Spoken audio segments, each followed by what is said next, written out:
pangga nami sa kuan nami diri sa Delaware. Hi mga pangga. Nami diri sa Delaware. Nag-shopping, tanaw mi sa kuan, nag-shopping mi og kanang bag-ong kuan, kanang lingkuranan.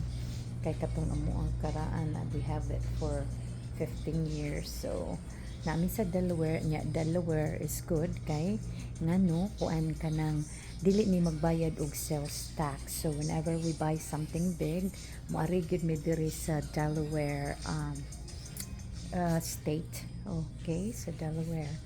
So tara akong bana naglaag-laag. So mao ni ato ang kuan karon. So dito sa front door na ato'y gwapo nga pink dito, di man sad gusto kong bana. Pink. Siya ayaw na lang ng pink, kay daghan na kayo kag pink. Oh.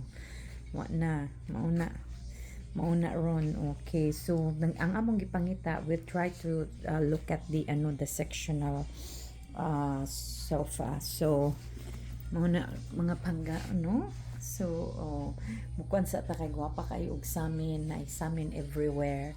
So tora akong hani ko ganahan to siya ato. So mauna ang among eye on. So kani dili ni pwede kay dako ra sad kayo ni. Okay, so gi-measure na niya tong amo ang kuan ug unsay pwede. So na amin nakit-an dito sectional sofa right there. It's the black one. So mao ni mga pangga. Okay, hi honey ko. So mao na iyang nagustuhan so far niya. Ako atora dito katong pink. So ana na siya. Okay, yes honey ko. Right, set in there. Oh yeah. Does this look familiar? Yeah.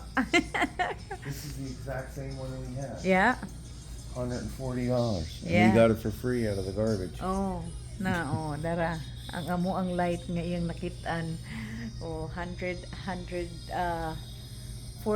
Yeah, 140. Yeah, kung napunitan ra niya sa kuan sa basura. So, anyway, maadto tagbalik ta dito sa taas. So, we're gonna check more. Take a picture of this one, of this couch, the one that you like, and then also I don't like it at all. Ow. It's hideous. Oh, I thought that you like. Cause never mind. It's gorgeous. But the size is right. Yeah, the size is right. I think so too. Alright, so man sakat na diri sa taas. Kay ato aning ko ato aning soroyan dere. Minsan ni ato ang kuan dere, okay. So mo nilang taas dere Alright. Kuan siya Brandywine furniture na dere. Okay. Where are you? So ipakita na ko ninyo ang patungkuan. Okay, so take care mga pangga. God bless.